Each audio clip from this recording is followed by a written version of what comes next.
graça e a paz do Senhor Jesus seja com todos nesta noite. Amém, meus irmãos? Estou aqui, sou eu mesmo. É porque os irmãos estão tão acostumados a não me verem aqui no início de janeiro, mas amanhã estou saindo de férias, louvado seja o nome do Senhor. Nós tivemos que ficar justamente em função dessas mudanças, e eu peço muita atenção aos irmãos, aqueles que são membros da igreja, fiquem atentos às mudanças que estão acontecendo. Essas mudanças não estão acontecendo de uma hora para outra e de uma forma intempestiva. Nós iniciamos um processo de discussão com líderes, de conversa com os líderes sobre essa mudança há quase 2 anos. E o ano passado agora ela foi se encorpando, foi tomando forma, e começamos a concluir que essa mudança que vai acontecer neste ano, essa mudança que está acontecendo nos horários de programação da nossa igreja, ela vai ser saudável, essa mudança vai ser importante para o desenvolvimento da vida da igreja, para que a gente possa otimizar melhor o espaço que temos, o prédio, para que possamos ampliar a escola bíblica dominical, que é uma das bases, uma das estruturas fortes desta igreja, a preocupação que temos que os cristãos tenham acesso à palavra de Deus, possam estudá-la, possam ter a oportunidade de se aprofundar mais no conhecimento da palavra de Deus.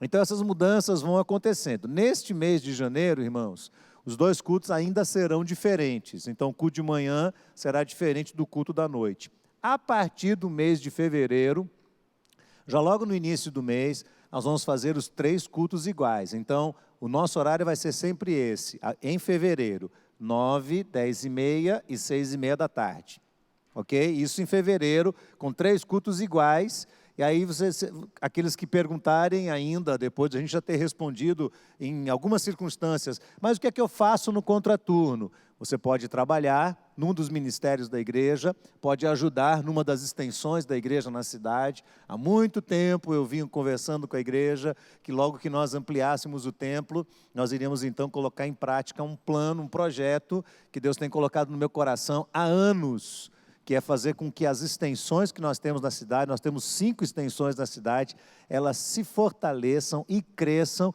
e em nome de Jesus se tornem maiores do que a sede. Então eu estou orando a Deus por isso, para não ter aqui uma enorme igreja, uma catedral, mas temos sim igrejas grandes e fortes ao longo de toda a cidade do Salvador, abençoando essa cidade aqui, que tem quase 5 milhões de habitantes e muitos deles ainda carecendo de ouvir o Evangelho de Jesus. Amém, meus irmãos? Então fiquem bem atentos. Mês de janeiro, portanto, os cultos aí, conforme já foi falado aqui, 9 da manhã e 18h30, cultos diferentes. A partir de fevereiro, 9, 10h30 e 6h30 da tarde, cultos iguais, tá bom? Quando começar a escola bíblica dominical em fevereiro, que vai ser na 3ª semana de fevereiro, quando começar a escola bíblica, aí as coisas vão se encaixar bem melhor, você vai perceber isso. Serão esparramados cartazes por aí com os horários, nós teremos horários de EBD em 4 horários diferentes. 4 horários diferentes, não é? 9 da manhã, 10h30, 17 horas e 18h30. Então você vai olhar lá e vai ver qual é a sua classe e vai escolher, portanto, o culto mais adequado para que você esteja participando e depois disso definir o que você vai fazer no contraturno, qual ministério você vai estar servindo ou qual das extensões você vai estar ajudando. Ok. Dito isso, vamos abrir a palavra de Deus em 2 textos. Primeiro eu quero ler com os irmãos Provérbios, no capítulo 10. Eu quero dar sequência ao que comecei a falar domingo passado. Falamos a semana passada de como nós podemos trabalhar conjuntamente com Deus para o nosso próprio progresso, para o nosso avanço. Qual é a parte de Deus na programação do nosso futuro? Qual é a nossa parte? Como participamos daquilo que vai acontecer adiante de nós? Provérbios capítulo 10, o verso 22. É um texto que todo cristão deveria ter muito bem guardado no seu coração, decorado, meditar e pensar sobre ele. Vamos ler juntos? Diz assim o texto: a bênção do Senhor enriquece, e com ela ele não traz desgosto, ok? Vamos falar novamente. A bênção do Senhor. Ok, temos algumas traduções um pouco diferentes, não é? Então, alguns já têm esse texto decorado, numa versão um pouco mais antiga, que diz: a bênção do Senhor enriquece e não acrescenta dores, não é? Dores. Fique aí nesse texto, coloque a mão aí e volte um pouco as páginas sagradas até o Salmo de número 37. Salmo de Davi. Salmo 37, eu lerei aqui do verso 1 até o verso 11. Salmo 37, de 1 a 11. Diz assim o texto: não te indignes por causa dos malfeitores, nem tenhas inveja dos que praticam a iniquidade, pois eles, dentro em breve, definharão como a relva, murcharão como a erva verde. Confia no Senhor e faze o bem, habita na terra, alimenta-te da verdade, agrada-te do Senhor, e Ele satisfará os desejos do teu coração. Entrega o teu caminho ao Senhor, confia nele, e o mais Ele fará. Fará sobressair a tua justiça como a luz, e o teu direito como o sol do meio-dia. Descansa no Senhor e espera nele. Não te irrites por causa do homem que prospera em seu caminho, por causa do que leva a cabo os seus maus desígnios. Deixa a ira, abandona o furor, não te impacientes, certamente isso acabará mal, porque os malfeitores serão exterminados, mas os que esperam no Senhor possuirão a terra. Mais um pouco de tempo, e já não existirá o ímpio, procurarás o seu lugar, e não o acharás, mas os mansos herdarão a terra e se deleitarão na abundância de paz. Amém? Muito bem. Começamos a falar sobre como podemos nos unir a Deus na construção do nosso futuro. E com isso, eu estou dizendo claramente que o nosso futuro não é responsabilidade só de Deus, mas é também nossa. Há uma parte que é do Senhor e há uma parte que é a nossa própria parte. Este futuro se desenrola diante de nós e todos nós, eu creio, todos nós desejamos que ele seja construído debaixo da bênção, da aprovação e da provisão de Deus. Queremos ou não? Sim, nós queremos. Então a palavra de Deus nos dá claras orientações de como nós podemos ter um futuro bem sucedido, de como podemos trabalhar conjuntamente com Deus na construção do que vem pela frente. Até porque, meus irmãos, quando eu digo que há um trabalho em conjunto, temos que levar em consideração que seria uma enorme arrogância da nossa parte, uma presunção, traçar planos e tentar colocar esses planos em prática sem a aprovação clara de Deus, sem a direção de Deus. Ao mesmo tempo, seria uma indolência indescritível, seria uma grande tolice ficar esperando todas as coisas de Deus sem cumprir a nossa própria parte, sem fazer aquilo que Deus mesmo nos orienta a fazer. E aí isso cria uma tensão dentro de nós. E nós vamos ter que lutar, como eu disse domingo passado, contra duas tendências extremistas muito perigosas. A primeira delas é a ansiedade. E o que é a ansiedade? É aquele sentimento de angústia em relação ao futuro. Eu não estou falando da ansiedade crônica que precisa e que demanda um atendimento médico, um cuidado especial. Eu estou falando daquela preocupação extremada com o futuro, que começa a tomar conta de nós, e se a gente não tomar cuidado, ela vai evoluindo, evoluindo, evoluindo, até virar uma doença crônica. É aquela angústia em relação ao dia de amanhã, que faz com que a pessoa planeje demais, calcule demais, pense demasiadamente no amanhã, ao ponto de perder o sono hoje, de perder as referências do seu presente. Que faz com que a pessoa se deixe arrastar pela preocupação com aquelas coisas que de fato ela não pode mais controlar. Ora, se você não pode mais controlar, o que adianta perder o sono? Devemos lembrar, a quem pertence o amanhã? A Deus. E o que Jesus diz sobre amanhã? Ele diz que o amanhã cuidará de si mesmo, que basta a cada dia o seu próprio mal. Isso está em Mateus capítulo 6, verso 34. Por isso a ordem de Jesus, clara para nós, é: não andeis ansiosos com respeito ao dia de amanhã. Essa é a palavra de Jesus para nós. O outro extremo, o outro lado, é o lado da acomodação. É quando a gente fica tranquilo demais. É quando a gente se aquieta ao ponto de não cumprir minimamente aquilo que é o nosso papel.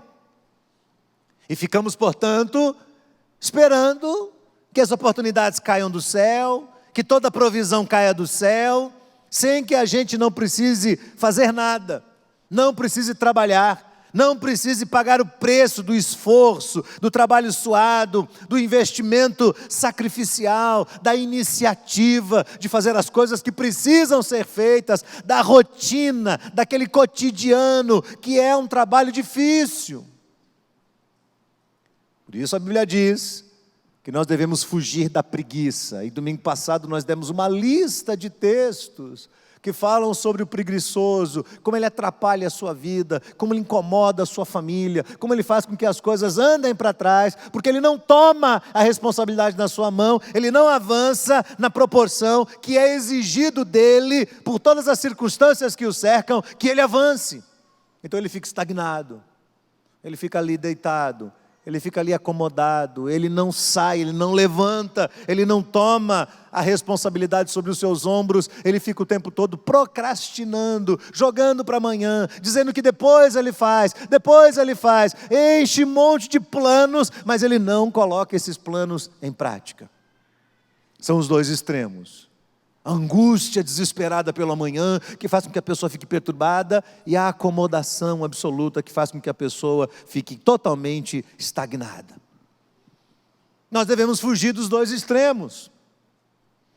E aí eu sei que todos nós, a partir das informações que vão chegando a nós, na sociedade em que vivemos, vamos despertando no coração aquele sentimento de indignação. Essa é uma palavra sempre presente na nossa mente, nas nossas conversas, nos nossos discursos, na roda onde nós estamos, é indignação. Indignação é um sentimento de raiva misturado com impotência. Você olha e fala, não é possível que isso está acontecendo, e ao mesmo tempo você fala, o que é que eu posso fazer? Nada. Vem aquele sentimento interior, resultante da injustiça que não é punida, que às vezes se prolonga, que é institucionalizada, tão comum. Aquele sentimento que bate no nosso coração de que não vale a pena ser honesto, não vale a pena ser verdadeiro, não vale a pena ser correto, porque o desonesto, o mentiroso e o mau caráter parece que se dão bem. Eles se divertem, eles roubam, vivem do alheio e parece que ninguém pega eles. E quando alguém pega, quando eles são descobertos, ficam impunes. Porque eles têm dinheiro para subornar, têm dinheiro para pagar os melhores advogados, etc, etc, etc, etc. Eu conheço esse discurso, ele é meu também. Então, quando eu olho para esse Salmo 37, eu preciso enxergar os imperativos de Deus, as ordens, as orientações de Deus, para a minha carreira, para a minha vida, para que esse ano de 2017 seja uma grande bênção para mim, para a minha família, para a minha igreja, para aqueles que estão próximos de mim, para os meus vizinhos, enfim, seja uma bênção para todos. Mas eu tenho imperativos, eu tenho mandamentos, eu tenho orientações de Deus, que são dadas claramente a partir da sua palavra. Então, se você está aí com o Salmo 37 aberto, você vai perceber que o primeiro imperativo que é dado a quem confia na palavra de Deus, a quem crê, o primeiro imperativo é: não fique indignado. Aí você vai dizer: mas pastor, como você acabou de dizer que você também fica? Como é isso? É para ficar ou não é para ficar? Boa pergunta. É para ficar ou não é para ficar indignado? A gente olha tanta coisa ruim acontecendo, a gente fica com raiva disso ou não fica com raiva? E alguns vão dizer: Jesus ficou indignado no templo. E aí ficou mesmo. O que a gente precisa entender é que esse texto possui um verbo, e esse verbo está no presente contínuo. A ideia é: não permaneça indignado o tempo todo. Não significa que você não vai se decepcionar sem poder reagir. Os mais antigos aqui conhecem essa história. Quando eu era pequeno, de vez em quando eu e meu irmão, que não éramos duas pessoas muito fáceis de lidar, tínhamos que entrar no coro. A criançada mais nova não sabe o que é entrar no coro, não é? E meu pai, quando pegava pesado. Então eu apanhei do que você pode imaginar. Eu apanhei de chinelo, eu apanhei de cinto, eu apanhei de fio de ferro, eu apanhei de vara, eu apanhei de palmatória. O que você imaginar, eu apanhei. E não resolveu. Quer dizer, em parte sim. Mas de vez em quando meu pai me pegava para valer, quando a gente passava do limite e ele pegava para valer, ele não deixava a gente chorar alto. Então, quando começava a chorar, ele dizia assim: entope. Só eu? Teve mais alguém aí que ouviu isso?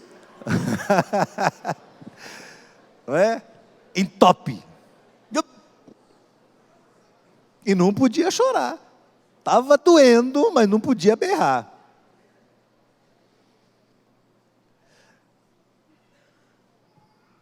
E é interessante que a proposta da palavra de Deus não é que você simplesmente entupa e não expresse os seus sentimentos.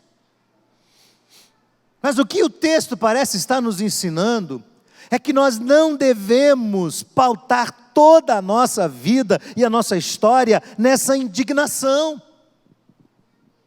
Sim, Jesus, quando chegou no templo e viu ali os cambistas, ele saiu derrubando tudo e dizendo: tira esse negócio daqui, porque a minha casa é lugar de oração, e vocês estão transformando a casa de Deus em covil de ladrões. Porque Jesus sabia de quanta coisa errada estava acontecendo por trás de todo aquele comércio ali ao redor do templo. E ele bate firme. Mas a gente não pode permanecer indignado, porque senão você fica amargo na vida. Chega uma hora que você de manhã se olha no espelho e diz assim: é o quê? Você está entendendo? Ou seja, nem você se suporta mais. Então Davi diz: cuidado, não permaneça nesse estado de indignação. Por quê, Davi? Por uma só razão: Deus, que é justo, vai cuidar daqueles que são injustos. E o fim do injusto é certo na presença de Deus. Pronto. Não é você que vai cuidar. Não é você que vai vingar, não é você que vai resolver, é o Deus reto, justo juiz que vai cuidar de todas as coisas. Então não precisa ficar indignado. O segundo imperativo é: confie no Senhor e faça o bem. Ele vem num conjunto. Confia em Deus, mas continue trabalhando, fazendo o que tem que ser feito. Confie em Deus, mas continue agindo certo na sua vida. Não obstante, você esteja no meio daquilo que é errado. Continue sendo justo, ainda que você esteja vivendo no meio da injustiça. Continue dizendo a verdade, ainda que você viva no meio de pessoas que falam a mentira. Continue fazendo o bem, ainda que você viva no meio de pessoas que não fazem o bem ou que o tempo todo estão fazendo o mal. Pague as suas contas em dia, mesmo que você esteja vivendo no meio dos fraudadores. Continue ajudando, ainda que as pessoas sejam egoístas e não demonstrem gratidão por você. Confie no Senhor, mas faça o bem. E não se deixe arrastar pelo mal. É um imperativo. Confie em Deus. Continue fazendo a coisa certa. Não adianta você dizer que confia em Deus e partir para fazer justiça com as próprias mãos. Não adianta você dizer que confia em Deus e arrumar aqui uma alternativa que você sabe que é incoerente com o propósito e com a ética cristã. Terceiro imperativo, agrada-te do Senhor, diz ele, agrada-te do Senhor, verso 4. Agradar-se do Senhor é estar feliz com Deus. Quem estava hoje de manhã aqui, ouviu o pastor Lucas pregando, a mensagem com um conteúdo extraordinário. Apesar de que ele estava aqui, coitado, com tosse, quase sem conseguir se expressar. Excelente mensagem, que fala sobre nos agradarmos em Deus. Agradar-se do Senhor é estar feliz com Deus, com a presença de Deus, é estar feliz com aquilo que Deus te dá, é estar feliz com aquilo que Deus te oferece, é estar feliz com as portas que Deus abriu para você.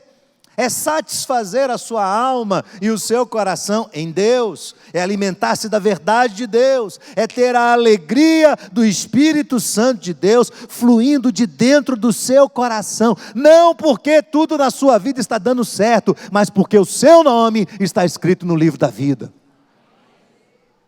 E aí você se alegra em Deus, você fica feliz no Senhor, você se agrada do Senhor e não vive na contramão, brigando contra Ele. O quarto imperativo, está aí no verso 5, entrega o teu caminho ao Senhor e confia nele. De novo, teu caminho ao Senhor e confia nele. Há uma parceria aí entre confiar e entregar. Ou seja, entregue e deixe Deus cuidar. Entrega nas mãos do Senhor e deixa aos cuidados dEle aquilo que você não pode fazer. Entregue nas mãos de Deus e não tome de volta para você. Entregue e espere que daqui para frente o Senhor mesmo vai cuidar de todas as coisas de conformidade com o seu poder e a sua graça. Entregue, deixe Deus agir na sua vida como Ele acha que tem que ser. Apenas certifique-se de que você foi até o seu limite, que você fez o que precisava ser feito, e depois disso, permita que Deus conclua a obra dele sobre a sua vida. Porque senão, irmãos, nós oramos hoje entregando, e amanhã a gente está tomando de volta. Amanhã a gente está pegando de volta nas mãos. Eu e você, lembre-se disso, eu e você somos elementos em construção. Nós não estamos prontos, não interessa a nossa idade. Deus ainda não completou a obra dele nas nossas vidas. Enquanto nós tivermos fôlego para respirar, Deus está trabalhando na nossa vida. Deus está construindo a nossa história e Ele está fazendo isso criteriosamente. Só quem pode impedir os planos de Deus para a sua vida é você mesmo. Nem Satanás, com todo o seu exército, pode impedir o que Deus quer fazer na sua vida, porque a Bíblia diz, agindo Deus, ninguém pode impedir. Agora nós podemos atrapalhar muito os planos de Deus, podemos atrapalhar o que Deus quer fazer. Cuidado Preste bem atenção, se você está andando em parceria com o Senhor, se você está atento ao que Deus está fazendo na sua vida. Quinto imperativo, Davi diz: descansa no Senhor. Descanse. Parece que o princípio do descanso é eterno, é latente ao divino, tem a ver com Deus. O descansar no Senhor significa que, depois de ter certeza de que você fez a sua parte, você realmente entregou nas mãos de Deus e relaxou, e ficou em paz. Diz: Senhor, daqui para frente eu não tenho mais como cuidar, eu não tenho o que fazer, eu fui ao meu limite, fiz tudo o que podia, tenho certeza que eu fiz a minha parte, daqui para frente agora é o Senhor que vai cuidar, e aí sim eu descanso, aí sim eu tranquilizo a minha alma. Sexto imperativo, ele diz: não se ire. Não se utilize da ira, da raiva, como uma arma na tentativa de expressar a sua justiça própria. Tiago diz lá no fim do Novo Testamento, que a ira do homem não opera a justiça de Deus. Vamos repetir isso? A ira do homem não opera a justiça de Deus. Então não adianta. Eu criei os meus filhos dizendo sempre para eles algo que eu digo para mim há anos na minha história: não adianta querer fazer justiça com as próprias mãos. Toda vez que você se ira, toda vez que você se enche de raiva, toda vez que você é instrumentalizado da ira e da raiva para tentar agir, você vai agir errado 100% das vezes. 100% das vezes. Vai agir mal. Vai perder a razão. Perdeu a cabeça, perdeu a razão. Perdeu a cabeça, perdeu a razão. Ah, mas é minha esposa, o senhor não conhece. Perdeu sua cabeça, meu amigo. Perdeu a sua razão. Não tem jeito. Não tem jeito. Perdeu a cabeça, perdeu a razão. Por isso que ele diz: deixa a ira, abandona o furor, não te impacientes, porque isso vai acabar mal. Vai acabar mal. Quando você é conduzido por esse ímpeto da raiva, as coisas vão dar errado.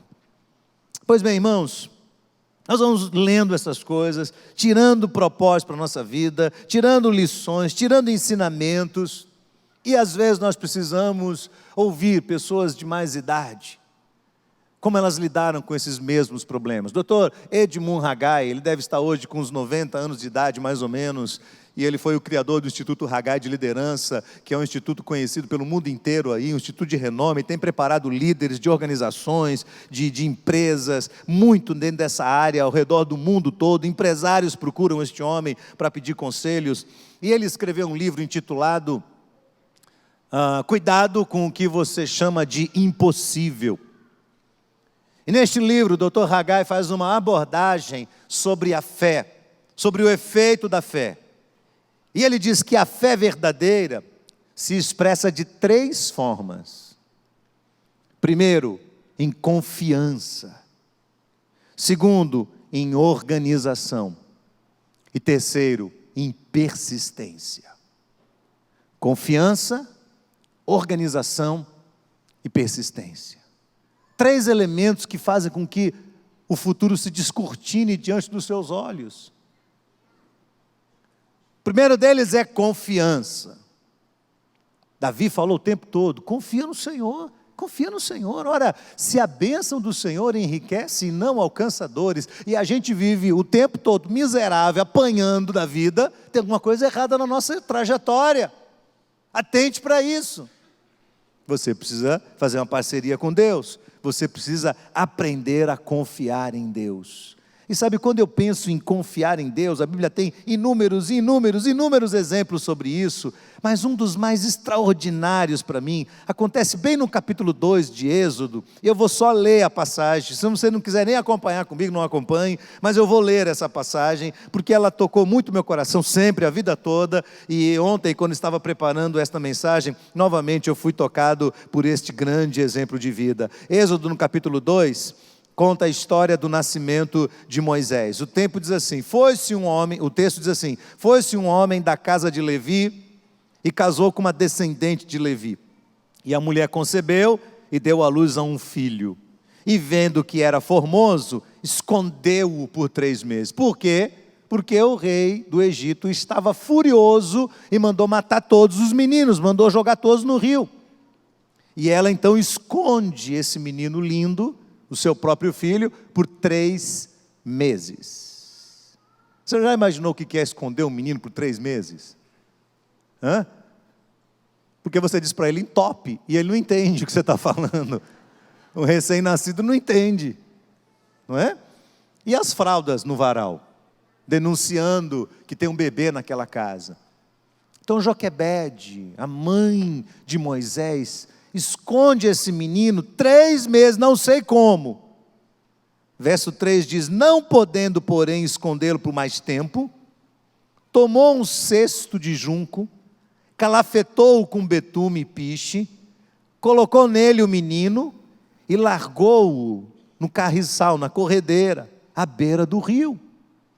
Você sabe exatamente o que essa mulher fez? Sabe o que essa mulher fez? Fez o que o rei tinha mandado fazer. Exatamente o que o rei tinha mandado fazer. Se você olhar lá atrás, o verso 15 diz: o rei do Egito ordenou as parteiras, etc, etc. Deixa eu olhar aqui. Aqui, verso 22 do capítulo 1 diz assim: então ordenou Faraó a todo o povo, dizendo: todos os filhos que nascerem aos hebreus, filhos homens, que nascerem aos hebreus, terão que ser lançados no rio Nilo, e as meninas vocês vão deixar viver. Então Faraó disse: ó, pega os meninos e joguem no rio. O que a mãe de Moisés fez? Pegou o menino e fez o quê? Colocou no rio. Assustadoramente, essa mulher obedece uma ordem estúpida do Faraó, mas obedece. Só tinham 2 possibilidades para Joquebede: ou ela era louca, ou ela sabia que Deus era maior que Faraó. E se ela sabia que Deus era maior que Faraó, ela sabia que Deus iria cuidar do seu filho. Verso 4 diz: a irmã do menino ficou de longe, observando o que haveria de suceder. Então, aquele cestinho foi seguindo na margem do rio, e a menina foi correndo na beira do rio, olhando, e o cestinho enroscando nos juncos, indo de um lado para outro, e a irmã de Moisés caminhando lado a lado. Desceu a filha de Faraó para se banhar no rio, onde as donzelas passeavam pela beira do rio, e vendo ela o cesto no carriçal, enviou a sua criada e o tomou, e abrindo, viu a criança, e eis que o menino chorava, e ela teve compaixão dele, e disse: esse menino é dos hebreus. Então a irmã de Moisés se aproxima da filha de Faraó, e diz assim para ela: quer que eu vá chamar uma das hebreias, que sirva de ama e crie essa criança? Olha que menina esperta. Olha que exemplo de alguém que sabe aproveitar bem uma oportunidade, né? A menina olhou e falou: opa, é agora, é a chance. E a filha de Faraó diz: vai. E a menina vai e chama quem? A própria mãe do menino. Então a filha de Faraó lhe diz: leve esse menino e cria ele para mim, e eu vou te pagar um salário. Oh, quantas mães queriam escutar isso aqui, não é? Quantas mães queriam escutar isso? Eu vou te pagar o salário para você criar seus filhos. Pois Joquebede recebeu o salário para criar o próprio filho dela. Sabe por quê? Porque a ordem era de Faraó, mas Deus estava acima de Faraó. Isso é confiança, irmãos. Isso é segurança. Isso é confiar em Deus. Isso é depender de Deus. Essa mulher toma um menino, cria, e sendo um menino grande, ela traz a filha de Faraó, a qual passa dele a ser filho, passou ele a ser filho, e ela o chamou Moisés, porque disse: das águas eu o retirei. Confiança. Você tem confiança em Deus? O Brasil está uma baderna politicamente falando, está uma confusão tremenda. você tem confiança e segurança de que Deus está por cima desse país? Ele está, irmãos, Ele está. As coisas estão péssimas no Brasil, o que está acontecendo nos espanta, nos assusta, mas Deus continua sendo Deus, e nós vamos ter que dar passos, que demonstram a nossa confiança. Às vezes obedecer uma autoridade injusta, não vai ser fácil, vamos ter que obedecer, é uma ordem, vamos ter que fazer, é uma lei, vamos ter que cumprir, mas Deus, o nosso Deus, vai estar cuidando de cada um de nós. Então, o primeiro é confiança, o segundo é organização. E nós temos na Bíblia inúmeros exemplos de organização. O próprio Salomão, que escreveu o texto, era um homem muito organizado, muito detalhista. Salomão é uma pessoa que incrivelmente dá atenção aos detalhes de uma missão.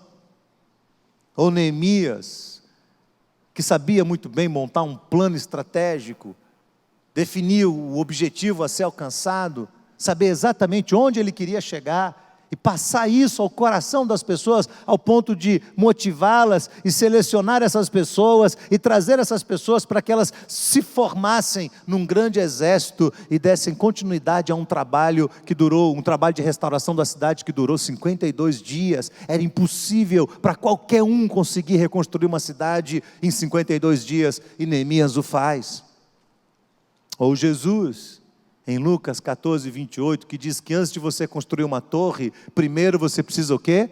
Sentar e planejar, calcular. Tem gente aqui que diz assim, 2017 vai ser uma bênção de Deus financeira para a minha vida, mas não fez orçamento ainda. E se fez orçamento, não obedece o orçamento. Quer ver briga feia de marido e mulher? Um organizado, o outro gastão. Um quer as coisas em ordem, escritas no papel, e às vezes é chamado de casquinha, é chamado de pão duro, e o outro gasta demais, e não sabe aonde gastou, e mistura aqueles papeizinhos todos de cartão, e faz uma bagunça, uma confusão, e quando a fatura do cartão chega, ele diz, o quê? O banco errou. Aí vai lá no banco, paga mico na frente do gerente, não é? Porque não se organiza.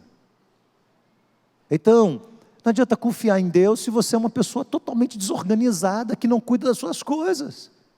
Seus documentos vivem todos esparramados, todo em desordem, não tem uma rotina, as coisas não estão devidamente no lugar. Eu aprendi muito isso com minha esposa. Ter as coisas, um lugar para cada coisa. Se você já fez um treinamento de 5S, você sabe o que é. Ter um lugar certo para as coisas certas e se livrar daquilo que é desnecessário. Primeiro é confiança, o segundo é organização, planejamento, orçamento, prestação de contas, critérios, contabilidade, assessoria, disciplina, detalhes de uma missão que não podem ser negligenciados. Porque se você é sozinho e você se der mal lá na frente, você cuida de você. Mas se você já casou, já tem família, ou se você tem pais idosos, você precisa se organizar para cuidar do que vem pela frente. E o terceiro é persistência, é a capacidade de suportar as pressões, é a capacidade de enfrentar as circunstâncias da vida sem temer, sem desabar, sem ser destruído por elas. Situações que nos atravessam o caminho. Tiago diz, meus irmãos, tenham por motivo de toda alegria o passardes por várias provações, sabendo que a provação da vossa fé, uma vez confirmada, produz perseverança. O que é que produz perseverança? A fé quando é testada. A provação que vem sobre a nossa vida. As várias provações que vêm sobre nós para testar a nossa fé. E Tiago diz, ora, a perseverança deve ter uma ação contínua, completa, para que sejais perfeitos, íntegros e em nada deficientes. O que é persistência? Capacidade de aguentar pressão. O que é persistência? Capacidade de ficar de pé, de endurecer os ombros, as pernas, e continuar caminhando quando as coisas são difíceis. é resiliência, capacidade de suportar cargas. Esta semana eu ganhei um livro chamado O Homem que Deus Usa, e esta semana li um capítulo desse livro que me chamou muito a atenção. Um dos capítulos desse livro foi escrito por Watchman Nee. Watchman Nee foi um missionário chinês e escreveu muitos livros, um homem extraordinário. Algumas pessoas dizem que o Watchman Nee era teologicamente confuso. Mas eu suponho que esse tipo de julgamento perpassa um pouco a questão da experiência pessoal e da capacidade que algumas pessoas têm de extrair vida com Deus, caminhada com Deus, de forma extraordinária e profunda, que não só a sua própria razão e inteligência. Então o Watchman Nee fala algumas coisas que deixam você meio atordoado assim. Se você já leu o livro dele chamado O Homem Espiritual, você sabe do que eu estou falando. Neste livro em especial, ele fala sobre pressão. Ele fala sobre a compatibilidade que existe entre poder e pressão. E diz assim: o poder de Deus nunca será maior na sua vida do que a pressão que você sofre. Quando eu li isso, eu falei, opa, ele pegou uma linha aqui, um viés totalmente diferente de tudo aquilo que a gente ouve. Eu estudo essa questão da ansiedade, das preocupações, das tensões, e ouço o tempo todo que eu tenho que ter válvulas de escape. Mas eu nunca tinha ouvido uma abordagem dentro deste viés que ele coloca no livro. Ele diz que a válvula, usando a expressão de uma caldeira, ele fala sobre a caldeira, que era o que movimentava naquela época os navios, os trens, aquelas caldeiras que eram alimentadas por fogo, lenha, e a água formava aquele vapor. E ele diz o seguinte: aquele vapor só é válido, só é importante, porque o seu conteúdo todo está sob intensa pressão. Então, no meio de toda essa pressão que ali se forma, naquele ambiente fechado, que era aquela caldeira feita de chapas grossas, aquela pressão, tinha ali um escape, uma válvula, que ele diz que são as provações, que potencializam a utilização daquele conteúdo ali comprimido, e fazem com que ele se transforme em poder, que ele seja capaz de girar um grande moinho, que ele seja capaz de movimentar um navio enorme, cheio de carga, de movimentar um trem.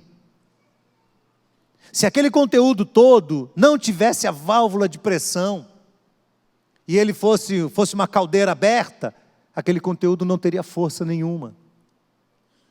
Fiquei olhando para o que o Watchman Nee escreveu, e pensei, interessante isso.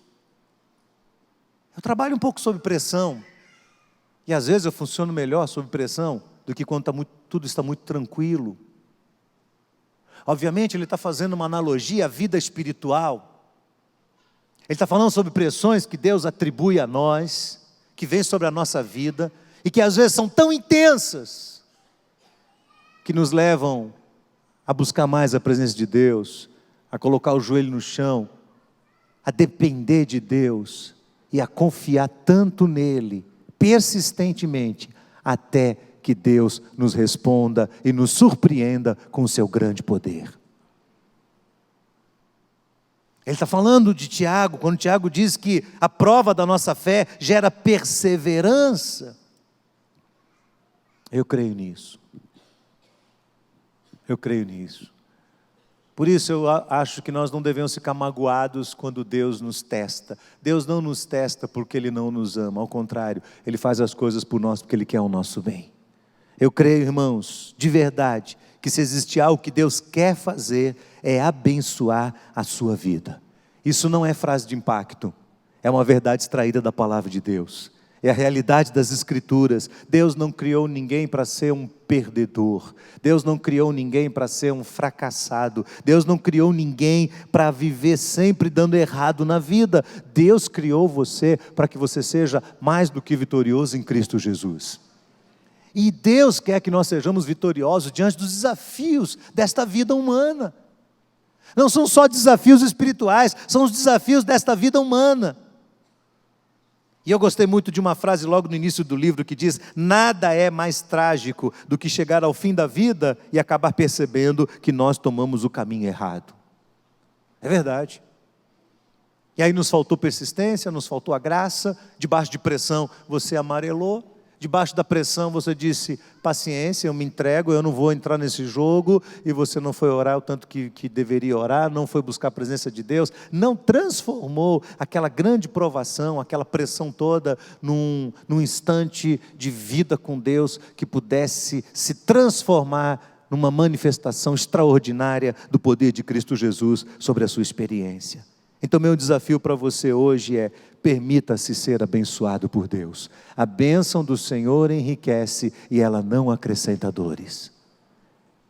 O meu desafio para você é que você ouça os conselhos de Deus, que você ouça a palavra de Deus, e que a partir do momento que você tem contato com essa verdade de Deus, você coloque em prática os 3 conselhos do Dr. Haggai. Você confie mais e mais no Senhor. Você organize a sua vida e a sua história. E você seja persistente, persevere até o fim e alcance a coroa da vida. Queria que o Daniel cantasse aqui um dos cânticos que eu acho muito bonito e que fala sobre a obediência ao Senhor, que fala sobre dependência de Deus e sobre este grande desejo que Deus tem de abençoar a nossa vida, de derramar sobre nós as suas copiosas bênçãos.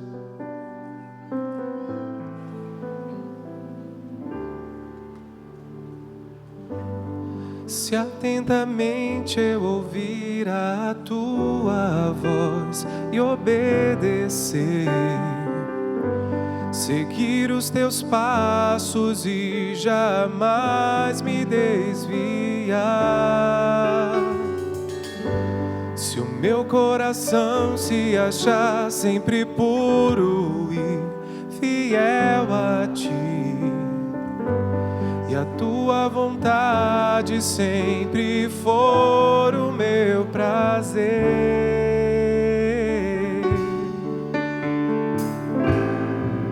o deserto então será manancial, sem medidas fluirão as tuas bênçãos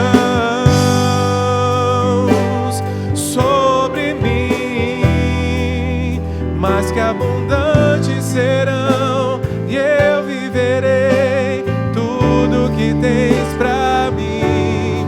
Na tua mesa sempre eu comerei e me fartarei do melhor de tuas mãos, se a tua voz ouvir e obedecer. Amém. É a sua oração essa, de verdade? É a sua oração? Vamos ficar de pé, vamos cantar mais uma vez. Enquanto você estiver cantando, lembre-se dos imperativos de Deus hoje, para mim e para você. Não fique indignado, não permaneça na indignação. Confie no Senhor e faça o bem. Não deixe de fazer o bem. Agrade-se do Senhor, fique feliz com o que Deus está fazendo na sua vida. Entregue o seu caminho ao Senhor e confia. Quando você entregar, deixa Deus cuidar. Descanse no Senhor e não se alimente da ira. Não deixe a ira conduzir a sua vida. Não use a ira como arma para exprimir o seu senso de justiça própria, porque a ira do homem não opera a justiça de Deus. Confie no Senhor. Confie no Senhor. Organize-se. Presta atenção. Organize-se. Organize sua vida. Organize. Peça a Deus que você tenha perseverança, porque nós vamos viver dias bons, felizes, e vamos viver dias maus e difíceis. Vamos subir nos montes e vamos descer no vale também. Mas se nós aprendemos a desenvolver perseverança diante de Deus, Ele vai nos sustentar, não importa onde nós estejamos. Ele vai cuidar de nós e nós vamos continuar vivendo a dependência dEle. Então eu queria que você cantasse, mas fazendo fazendo dessa canção uma oração, ouvindo Deus falar com você, ouvindo Deus desafiar o seu coração a ser perseverante e obediente à sua verdade, à sua palavra, para que você possa cooperar com Ele e o seu futuro seja marcado pela bênção do Senhor que enriquece. Amém? Vamos cantar?